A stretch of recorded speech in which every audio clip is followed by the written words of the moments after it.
Hey, what's going on? It's Stokely from Sauce on the Lay. Hey, thanks for everybody who's listens to my stuff. You know, shout out to everybody that listening. I should really say that all the time. And of course, big up to God. Thank God for everything, because, you know, I don't know what I'm doing most of the time overall in life. But somehow, I come through unscathed, so he must be having mercy on me for some reason. So, feeling sick because I went outside without any hat on, because I got my waves back now. I cut my afro and I got my waves back, and I didn't want to mess them up. And I decided not to, for some reason, to put my do-rag on and my hat. Anyhow, that's not what we're talking about here. So, you know, Columbus, whatever, man. Columbus went to the east to get spices. Spices provide a utility in that day, preserve food. At one point, salt was also valued as much as gold, allegedly. Salt is good also for preserving food. Now, sugar is also good for preserving food also, but you know, we know that sugar is not that good for you, especially if you're not physically active. That's my thing. My thing is that some things aren't that bad, actually, if you're physically active. If you're not physically active, then a lot of things are bad for you, because your body doesn't get the chance to break down, get rid of that stuff, and bring it back again, and build a new part. You know what I mean? So I believe that physical inactivity is a big part of why these things affect us so negatively. Where is this person in a wheelchair going back and forth?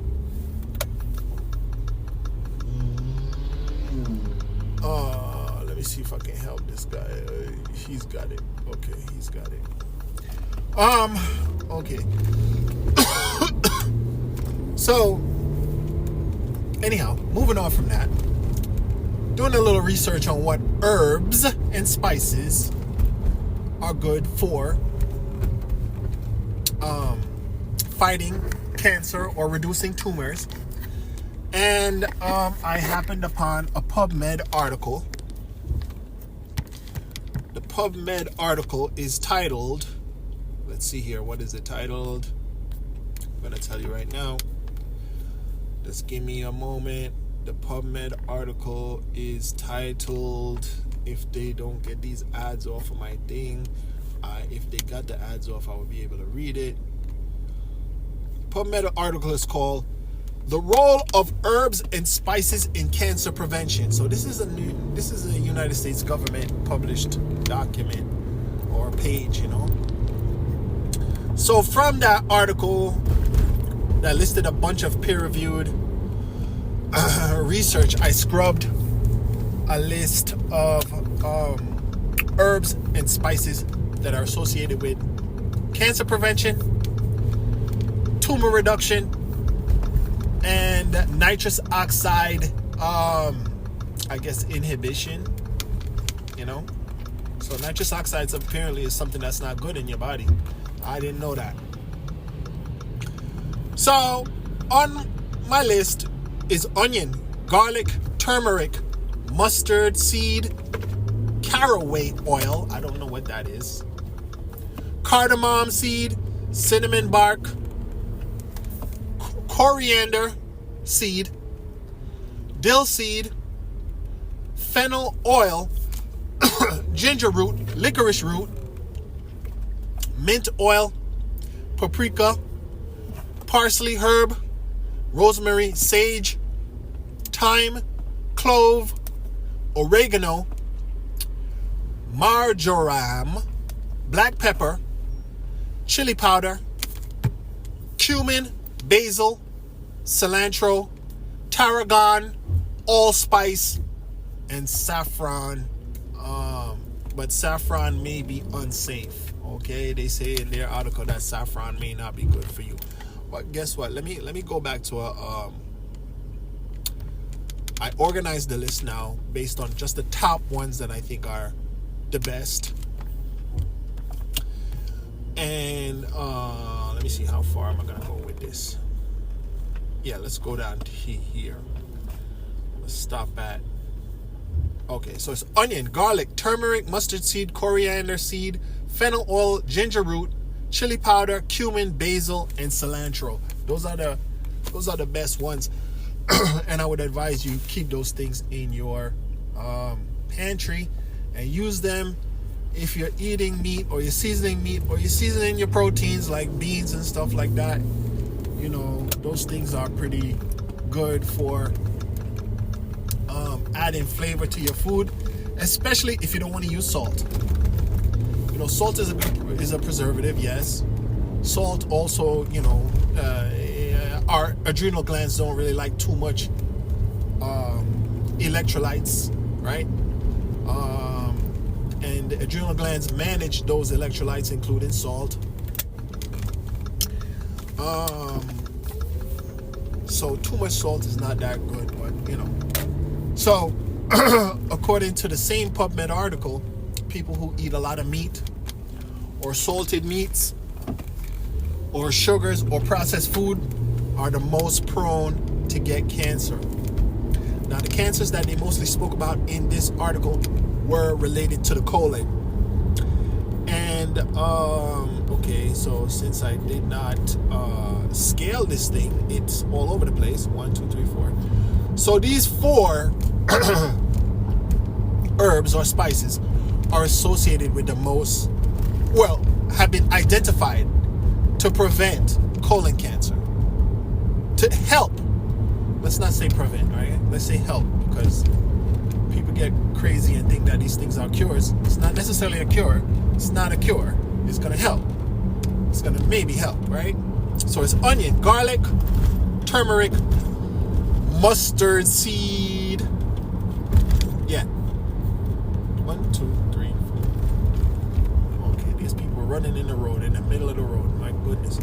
But I'm the bad one, actually, because I'm 1, 2, 3, 4. Okay, so yeah. Onion, garlic, turmeric, mustard seed. Onion, garlic, turmeric, mustard seed. Yeah. So, you know, I've never used mustard. My mother never used mustard in the house as a seasoning, but we use a lot of onion, we use a lot of garlic, and turmeric. You know, everybody's jumping on that wave. I think it's a good wave to get on. Now there's some there's a beneficial I don't know thing that's in a few of these called quercetin. I don't know how to pronounce it. That's coriander seed, fennel oil, chili powder, cumin, basil, and cilantro. Those are good for getting your quercetin, and quercetin itself is associated with lowering cancer risk. So I'm gonna try to put this list in the description, and I'm gonna link to the article. I'm gonna put in a link to the article so you can check it out for yourself.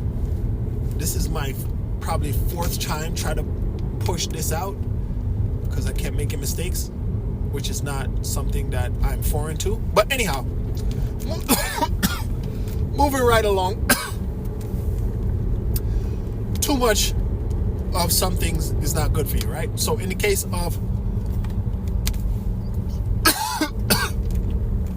cloves are a form of spice, but I didn't see where it was tied to any specific cancer prevention. Cloves are antibacterial though. If you eat a 1% dietary amount of cloves, that could be dangerous. But a 1% dietary amount of cloves is like a half an ounce, which is a lot. You would not eat a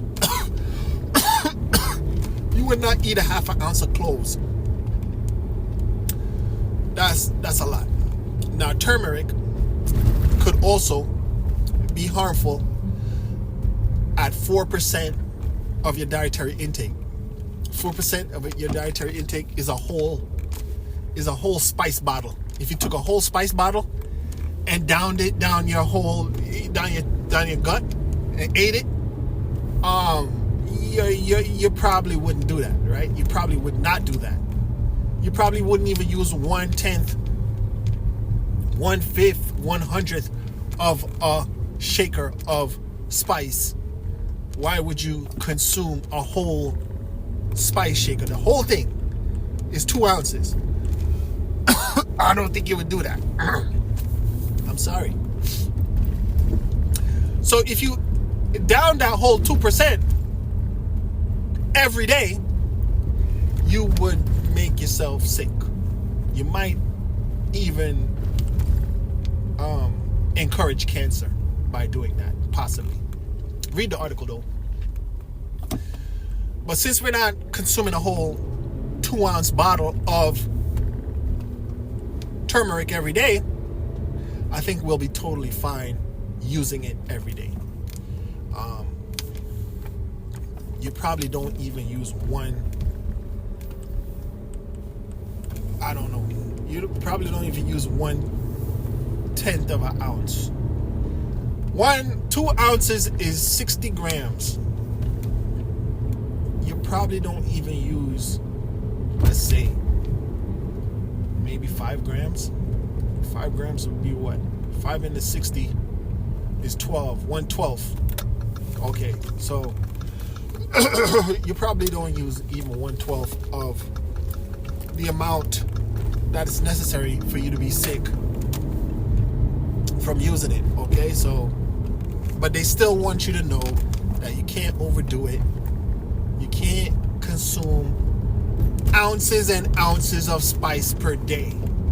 Nobody does that. It doesn't matter how spicy the food is. They're not using ounces and ounces in the amount that you're going to be eating for the day.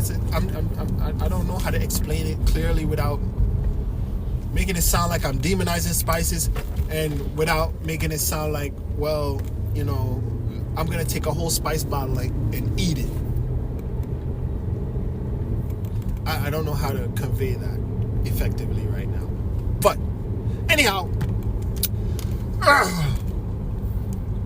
so the ones that are the best, I would say, are onion, garlic, turmeric, and mustard seed. Now, I don't know what mustard seed tastes like. I never put it in my food, so I gotta go pick up one of those next time I go to the supermarket. Some other ones that are wonderful, right? That reduce inflammation and reduce tumors and reduce nitrous oxide are coriander, fennel oil, ginger root, chili powder, cumin, basil, cilantro. Yeah, there's a bunch more spices. I read them off in the beginning that were researched in this specific article from PubMed, but they don't really need mention in my opinion. I'm not familiar with them. I don't use them. I don't eat them. You may use them. You may eat them. But the top ones, the best ones, onion, garlic, turmeric, mustard seed. And if you want to just, have some more, coriander seed, fennel oil, ginger root, chili powder, cumin, basil, cilantro. Yeah. Those are also very good. Let me see what else I had on here, because this chart is all crazy. Yeah. So that's about it. So hopefully, I don't know, you go to the supermarket next time and get your own spices. We don't need stuff like MSG. If you see MSG in the monosodium diglutamate, monosodium whatever the heck it's called, run. If you see preservatives like BHT, TBHQ, try to run. Sometimes we got to compromise. We're not gonna starve. We're not gonna allow ourselves to starve. We're gonna eat some plastic sometime. I mean, not so. We're gonna eat some petroleum-based food coloring sometimes. We're gonna eat some sugar sometimes. We're gonna eat some sucralose, aspartame sometimes. If it keeps away hunger, we can't allow ourselves to starve. We gotta live to the next day. We gotta survive. But for the most part, we're gonna try to make healthy choices when we do have the option. Right now I'm feeling kind of sick. I might have some oodles and noodles in a packet. And oodles and noodles contains MSG and TBHQ. TBHQ is a preservative, and MSG, monosodium diglutamate, is associated with all kind of gastric issues. I don't know if the acronym, if I'm spelling it out right, monosodium something diglutamate. I think that's what it is. Monosodium diglutamate. I think that's what it's called. But somebody correct me in the comments if you have a chance. If you're on Spotify, you can comment. If you're hearing it on YouTube, you can comment. And I don't know the other areas where it's distributed, what the other servers are. You may be able to comment something, but I wouldn't be able to see it. I can only see it if it's on YouTube or if it's on Spotify. But I don't have anything else to say. Physical activity is important. It allows your body to break things down. I think about... I'm going off tangents right now, so you can just shut off right now and don't even listen to the rest of what I'm saying, because I'm just rambling. I think about a porcupine spine, right? When a porcupine's quill... I'm sorry, yeah. A porcupine's quill. When a porcupine quill goes into your body, it goes into your body like an arrow. And what it does, it works its way through your body. So the quill could enter, let's say in theory, one side of your leg. And if you don't remove it and you keep moving around, it'll make its way progressively right through the other side of your leg. Right? It'll make its way right through to the other side, because it has these little burrs on it that are hooks. Now, the microplastics and the toxins and all these things, the forever chemicals that we consume, they're not necessarily jagged. They're not necessarily whatever you want to call it. But if they get into our vessels, if they get into the various parts of our body, God willing, hopefully they don't get into our brain, which they do. But anyhow, don't worry about it. If they get into our body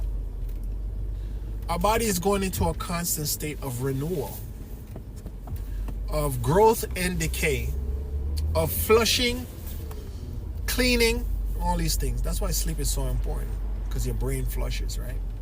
That's why rest is so important, so your body can repair.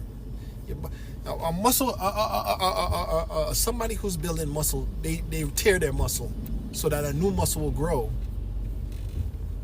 I read that in one of my son's little he has a book that he has a little sheet that goes with a National Geographic human body figure, and it explains that bodybuilders tear their muscle so that the muscle grows back bigger. But that muscle tissue that was destroyed is gone now. That's gonna eventually dissolve inside your body, just like a bruise, right? I had a bruise in my hand when I broke my finger. The white part of my hand, not the brown part. The white part of my hand turned kind of bluish, greenish. Eventually, my body flushed that out and dissolved it and threw it away. And it came out through my feces probably ultimately, and my urine probably ultimately. Or it came out through dead skin ultimately, as the body built up, and threw away stuff, right? So it's my theory, and probably everybody else's. Exercise is important in destroying and rebuilding. Also, sunlight. If you ever left something outside in the sun, could be your car. You leave stuff out in the sun will erode whatever that thing is. The sun will weather whatever that thing is. Because light is not only a wave, but it's also a particle. So those light particles are also hitting the thing, but also the waves of energy are exciting the surface to the part where the surface starts to heat up and it might peel off. You know what I mean? So getting sunlight is important in renewing your body. Exercising is important in renewing your body. Resting is important in renewing your body. And putting in good ingredients is important for renewing your body. So don't go by, don't do what I do. Don't have any oodles and noodles. Don't have any top ramen. Top ramen is poison. I don't know how the Japanese survive eating top ramen. Their top ramen must be made different. But hey, if I keep talking, I'm just gonna be full of more junk. So I thank you so much for listening. Remember, it's what are they? What are the herbs again? What are those herbs again? It disappeared off my screen. It's onion, garlic, turmeric, and mustard seed. Those are some of the great ones, but there's also great ones in coriander seed, fennel oil, ginger root, chili powder, cumin, basil, and cilantro. Not in any specific order, really. They're really not in any order, but the top four, like I said, onion, garlic, turmeric, and mustard seed are known to fight colon cancer based on some researchers' research. Of course, researchers don't look at everything. They just take some stuff and they say, let me look at these. There could be something else out there that's just as good or even 1,000,000 times better. It could be. You know, one day we'll find out, God willing. But we won't find out if we keep chopping down the trees and destroying the plants and destroying the environment and using pesticides and genetically engineering stuff. You know, we gotta go into the wilderness and we gotta go find these herbs. You know, find these herbs and find these plants that can heal us. You know, the soursops, the whatever.